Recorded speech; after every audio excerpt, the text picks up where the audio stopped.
श्रोता मित्र, ये कथा असुरराज भैरव, राजा रत्नाकर और देवी वैष्णवी के त्याग, तप और धर्म की अद्भुत कहानी है। जब अहंकार शक्ति से टकराता है और तप से हार जाता है, तब जन्म लेती है जल प्रलय जैसी दिव्य लीला। ये 30 मिनट की भावनात्मक पौराणिक कथा आपको अंत तक बांधे रखेगी। मित्र, अगर आप चैनल में नए हो तो PCKLOVKTI चैनल को सब्सक्राइब करके जय महालक्ष्मी भाग 1 से लेकर भाग 36 तक की कहानी को जरूर सुने। भैरव को समाचार मिलता है। असुरराज भैरव का महल उस दिन असामान्य रूप से शांत था। स्तंभों पर जलते अग्निदीपक कांप रहे थे, मानो वे आने वाले तूफान को पहले ही महसूस कर चुके हों। तभी एक दूत भय से कांपता हुआ भीतर आया। उसकी आंखें झुकी थी, स्वर थरथरा रहा था। महाराज, राजा रत्नाकर राजपाट त्याग चुके हैं। भैरव ने आंखें उठाई। पहली बार उसके चेहरे पर जिज्ञासा नहीं, असहजता उभरी। दूत ने आगे कहा, वे देवी वैष्णवी और अपनी पत्नी के साथ वन की ओर प्रस्थान कर चुके हैं। क्षण भर के लिए महल में सन्नाटा छा गया और फिर भैरव का अहंकार कांप उठा। उसने सिंहासन से उठते हुए धरती पर अपना गदा पटक दिया। आकाश तक उसकी गर्जना गूंज उठी।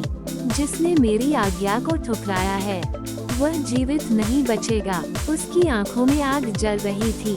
ये क्रोध नहीं था, यह अपमान से जन्मा पागलपन था।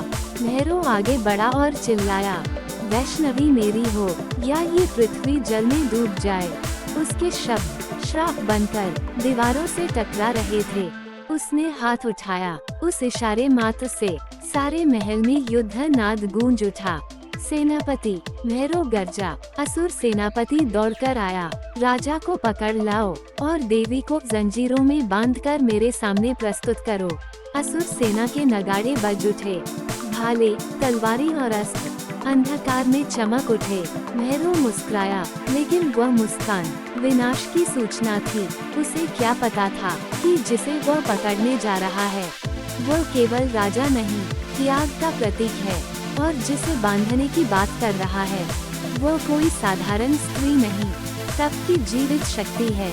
महल के द्वार खुले। असुर सेना वन की ओर बढ़ चली और वहीं से एक ऐसी कथा का आरंभ हुआ जहां अहंकार अपने ही अंत की ओर कदम बढ़ा रहा था। असुरों का आक्रमण वन के मार्ग में। वन का मार्ग शांत था। पत्तों की सरसराहट और पक्षियों का मधुर कलरव, सब कुछ सामान्य प्रतीत हो रहा था। पर तभी आकाश पर जैसे किसी ने अदृश्य पर्दा डाल दिया। सूर्य का प्रकाश बुझने लगा। हवा भारी हो गई और धरती के भीतर से कंपन उठने लगा। राजा रत्नाकर ठिठक गए। उनकी आंखों में भय नहीं था, बल्कि पहचान थी। उन्होंने धीमे स्वर में कहा, अब परीक्षा का समय है। रानी ने उनकी ओर देखा। उनकी हथेलियां खाली थीं, पर हृदय पूर्ण था विश्वास से। अचानक चारों दिशाओं से असुरों की सेना टूट पड़ी। उनकी हंसी मानव नहीं थी, वो हिंसा की हंसी थी। उनकी गर्जना केवल शब्द नहीं, आतंक का उद्घोष थी। भाले हवा को चीरते हुए आए। तलवारें अंधकार में चमकी और वन थर्राने लगा। पेड़ कांप उठे।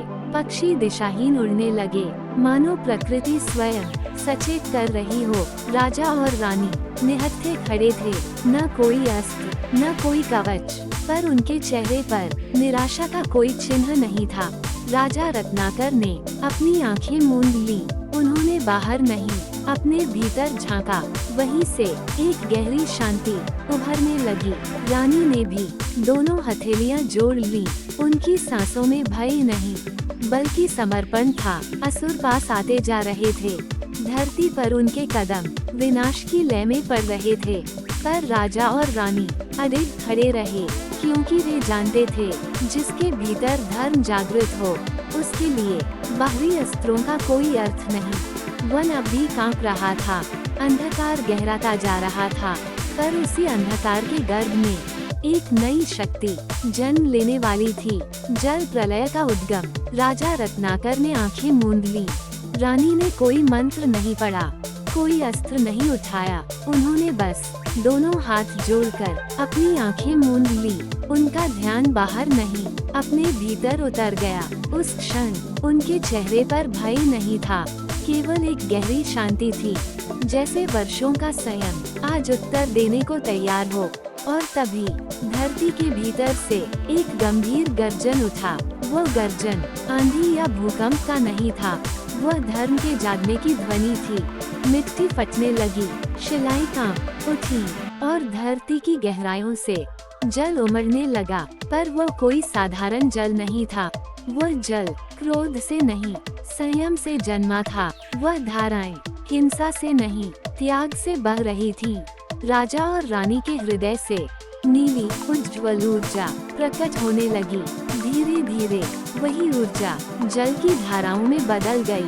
वे धाराएं धरती पर फैलती चली गईं। असुर सैनिक जो अभी तक गर्जना कर रहे थे, अचानक सन्न रह गए। उनके भाले हाथों से छूटने लगे, उनकी तलवारें जंग भाई लोहे की तरह निष्प्रभावी हो गईं।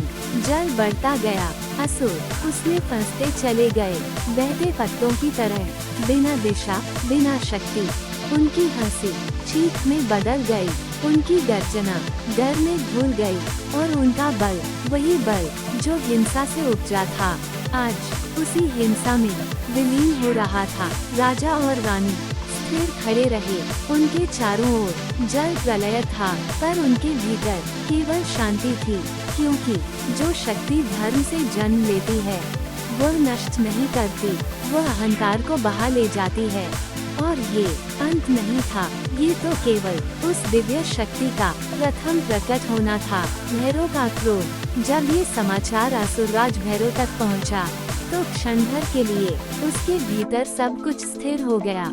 फिर उस स्थिरता को चीरते हुए उसकी आंखों में पागलपन उतर आया। ये क्रोध नहीं था, ये वो विक्षिप्त आग थी जो तब जलती है जब अहंकार को चुनौती मिलती है। भैरव ने बिना कुछ कहे अपने महाविनाशक शस्त्र उठा लिए। वो शस्त्र केवल लोहे के नहीं थे, वे उसकी वर्षों की हिंसा, घमंड और लालसा से बने थे। महल के द्वार उसके एक कदम से ही कांप उठे। धरती ने उसके पांवों के नीचे कराहना शुरू कर दिया। भैरव युद्ध भूमि की ओर बढ़ चला। जहाँ जहाँ वह गया, वायु भारी होती चली गई, आकाश ने रंग बदल लिया और दिशाएं मौन हो गईं। उसकी आंखों में न कोई विवेक था, न कोई सीमा, बस एक ही नाम उसकी सांसों में धड़क रहा था, वैष्णवी। युद्ध भूमि में पहुंचकर भैरव ने चारों ओर देखा। डूबते असुर, बहता जल और धर्म की मौन उपस्थिति। उस दृश्य ने उसके अहंकार को और भड़का दिया। उसने आकाश की ओर शस्त्र उठाकर गर्जना की, वैष्णवी, आज या तो तू मेरी होगी या ये संसार शून्य होगा। उसकी आवाज केवल शब्द नहीं थी, वह एक घोषणा थी, विनाश की, अंत की। आकाश में बिजलियां तड़प उठी, धरती और भी कांपने लगी। पर भैरव ये भूल चुका था कि जो तप से जन्म लेता है उसे धमकी नहीं, धैर्य हराता है। वो ये भी नहीं जानता था कि वह जिस युद्ध की घोषणा कर रहा है, वह युद्ध देह से नहीं, अहंकार से लड़ा जाने वाला था। और उसी क्षण समय ने करवट ली, क्योंकि जहां अहंकार आगे बढ़ता है, वहीं उसके अंत की रेखा खींची जाती है। देवी वैष्णवी का प्राकट्य। देवी वैष्णवी शांत खड़ी थी, उनकी आंखों में क्रोध की कोई रेखा नहीं थी, न विजय का गर्व, न प्रतिशोध की ज्वाला। देवी वैष्णवी की दृष्टि में केवल करुणा थी, ऐसी करुणा जो शत्रु को भी मनुष्य समझ ले। भैरव उनके सामने उन्मत्त खड़ा था, हाथों में शस्त्र, हृदय में विष। पर देवी स्थिर थी, जैसे समय स्वयं उनके चरणों में थमता जा रहा हो। उन्होंने नेत्र मूंदे, होठों से एक सूक्ष्म मंत्र निकला। वह मंत्र तेज नहीं था, पर उसका प्रभाव असीम था। अचानक आकाश में कंपन हुआ, बादल चीरते हुए दिव्य प्रकाश उतरा, और उसी प्रकाश से दिव्य जंजीरें प्रकट हुई। वे जंजीरें लोहे की नहीं थीं, वे तप, संयम और सत्य से बनी थीं। एक एक कर वे भैरव की ओर बढ़ी। भैरव चौंका, उसने शस्त्र चलाए, गर्जना की, प्रतिरोध किया, पर जंजीरें न रुकी। वे उसकी बाहों से लिपटी, उसके शस्त्रों को निष्प्रभावी कर दिया। भैरव का बल उसके भीतर ही टकराकर टूटने लगा। वह चिल्लाया, पर उसकी आवाज शून्य में खो गई, क्योंकि यह शक्ति हिंसा से नहीं, तप से उत्पन्न थी। और तप न तो चुनौती स्वीकार करता है, न ही क्रोध से विचलित होता है। भैरव घुटनों के बल झुक गया। उसकी आंखों में पहली बार डर नहीं, असमझ थी। देवी ने कुछ नहीं कहा। उनकी मौन करुणा ही उसका सबसे बड़ा दंड थी, क्योंकि जो शक्ति अहंकार से जन्म ले वह टकराकर टूट जाती है, और जो शक्ति तप से जन्म ले वह बांधती नहीं, मुक्त करती है। अहंकार से भैरव का पतन। देवी वैष्णवी ने कोई युद्ध घोष नहीं किया, कोई विजय का संकेत नहीं दिया। उन्होंने केवल भैरव की ओर देखा। उस दृष्टि में न क्रोध था, न घृणा, केवल सत्य था। धीमे शांत स्वर में देवी ने कहा, जो दूसरों को डुबोना चाहता है वही पहले अपने अहंकार में डूबता है। उनके शब्द शस्त्र नहीं थे, वे नियम थे, अचल, अपरिवर्तनीय। और तभी वही जल प्रलय जो पहले असुरों को बहा ले गया था, अब भैरव की ओर उमड़ पड़ा। जंजीरों में जकड़ा भैरव प्रतिरोध करना चाहता था। उसने गर्जना की, अपने बल को झोंका, पर जल उसकी शक्ति से नहीं रुका, क्योंकि यह जल क्रोध से नहीं, धर्म से प्रवाहित था। भैरव को उसी जल में धीरे धीरे डुबोया जाने लगा। उसकी गर्जना पहले आकाश को चीरती थी, अब टूटे हुए स्वर में कांपने लगी। उसके नेत्रों में पहली बार अहंकार नहीं था, वहाँ था खालीपन। वह समझने लगा, पर बहुत देर से जल उसके चारों ओर घेरता चला गया। उसकी आवाज धीरे धीरे मौन में बदल गई। न कोई विस्फोट, न कोई अंतिम प्रहार, बस एक शांत अंत। असुरराज भैरव का अंत उसके शस्त्रों से नहीं हुआ, न देवी के हाथों, न किसी अस्त्र से। उसका अंत उसके अपने अहंकार ने लिखा। देवी वैष्णवी मौन खड़ी रही। उनके चेहरे पर विजय का गर्व नहीं था, केवल करुणा थी, क्योंकि वे जानती थीं अहंकार का अंत हिंसा से नहीं, सत्य से होता है। जल शांत होने लगा। वन ने धीमी सांस ली, और समय ने एक और सत्य इतिहास में दर्ज कर लिया। वैष्णवी का वनगमन युद्ध समाप्त हो चुका था। जल प्रलय शांत हो गया था। वन में फिर से पत्तों की सरसराहट लौट आई थी, पर उस भूमि पर कहीं भी विजय का उल्लास नहीं था। न नगाड़ों की ध्वनि, न जयकार। देवी वैष्णवी स्थिर खड़ी थी। उनके मुख पर विजय का गर्व नहीं, केवल गहन मौन था। उन्होंने चारों ओर देखा। वह भूमि जहां अभी कुछ क्षण पहले अहंकार डूबा था। फिर उन्होंने धीरे गंभीर स्वर में कहा, जहां युद्ध होता है वहां तप की आवश्यकता और बढ़ जाती है। उनके शब्द उपदेश नहीं थे, वे अनुभव से उपजे सत्य थे। राजा रत्नाकर उनकी ओर बढ़े। उनके नेत्रों में कृतज्ञता थी, हृदय में गहन विनम्रता। रानी भी मौन भाव से उनके साथ खड़ी हुई। दोनों ने देवी के चरणों में मस्तक झुका दिया। उस नमन में न भय था, न स्वार्थ, वह नमन था धर्म के प्रति। देवी ने उन्हें उठाने के लिए हाथ नहीं बढ़ाया, उन्होंने केवल स्नेहपूर्ण दृष्टि डाली, जैसे कह रही हूँ, उठो, अब तुम्हारा मार्ग स्वयं धर्म तय करेगा। इसके बाद देवी वैष्णवी धीरे धीरे वन की गहराइयों की ओर बढ़ चली। न कोई रथ, न कोई सेना, केवल शांत कदम और स्थिर श्वास, जैसे संसार से नहीं, स्वयं से मिलने जा रही हूँ। राजा और रानी उन्हें जाते देखते रहे, जब तक उनका स्वरूप वन के सन्नाटे में विलीन न हो गया। और तब राजा रत्नाकर ने मन ही मन कहा, आज समझ आया, सच्ची विजय शत्रु को हराने में नहीं, स्वयं को जीतने में होती है। वन पुनः शांत था, पर उस शांति में एक नई तपस्या आरंभ हो चुकी थी। सूर्यदेव का आगमन, गहन वन के भीतर तप की एक निरंतर धारा बह रही थी। देवी वैष्णवी अचल बैठी थी, न श्वास पर आग्रह, न समय का बोध। दिन और रात्रि उनके लिए एक समान हो चुके थे। और तभी एक दिन वन का स्वरूप अचानक बदल गया। पत्तों के बीच से स्वर्णिम प्रकाश फूटने लगा। वह प्रकाश सूर्य का था, पर सामान्य नहीं।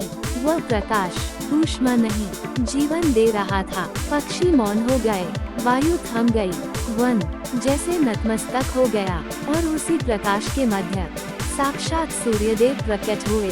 उनके तेज से दिशाएं उज्ज्वल हो उठीं, पर उस तेज में कोई दाह नहीं था। देवी वैष्णवी ने नेत्र खोले। उनकी दृष्टि में आश्चर्य नहीं, स्वीकृति थी। सूर्यदेव ने करुण स्वर में कहा, देवी, तुमने तप से विनाश को शांति में बदला है, इसलिए ये भेंट तुम्हारे लिए है। उन्होंने अपने कर कमलों से एक दिव्य कमंडल प्रकट किया। वह कमंडल स्वर्णिम था, पर चमक से नहीं, संयम से। सूर्यदेव आगे बोले, ये कमंडल सृजन और संयम का प्रतीक है। इससे वही जल निकलेगा जो संसार को शुद्ध करेगा, न कि नष्ट। देवी वैष्णवी ने दोनों हाथों से कमंडल स्वीकार किया। उनका मस्तक नत हुआ। उस क्षण वन में एक नई ऊर्जा प्रवाहित हुई। फिर देवी बिना कुछ कहे पुनः तप में लीन हो गईं। जैसे ये भेंट उनके मार्ग की मंजिल नहीं, उत्तरदायित्व हो। सूर्यदेव धीरे धीरे प्रकाश में विलीन हो गए। वन फिर शांत हो गया, पर अब उस शांति में एक दिव्य उद्देश्य धड़क रहा था। कथा का संदेश। ये कथा किसी युद्ध की नहीं, बोध की है। ये सिखाती है कि सत्ता सिंहासन से नहीं, त्याग से बड़ी होती है। जो छोड़ सकता है वही वास्तव में स्वतंत्र होता है। ये भी बताती है कि बल हाथों की शक्ति नहीं, तपस्या की स्थिरता है। जो स्वयं को जीत ले, उसके सामने बाहरी शत्रु अर्थहीन हो जाते हैं। और सबसे बड़ा सत्य, अहंकार का अंत हिंसा में नहीं, शांति में होता है। जहाँ शांति उतरती है, वहीं अहंकार अपने आप मौन हो जाता है। यही इस कथा का सार है। कम लड़ो, अधिक समझो। कथा यहाँ समाप्त नहीं होती, बल्कि एक नया अध्याय शुरू होता है, जारी रहेगा। ऐसी और कथाओं के लिए चैनल को सब्सक्राइब करें।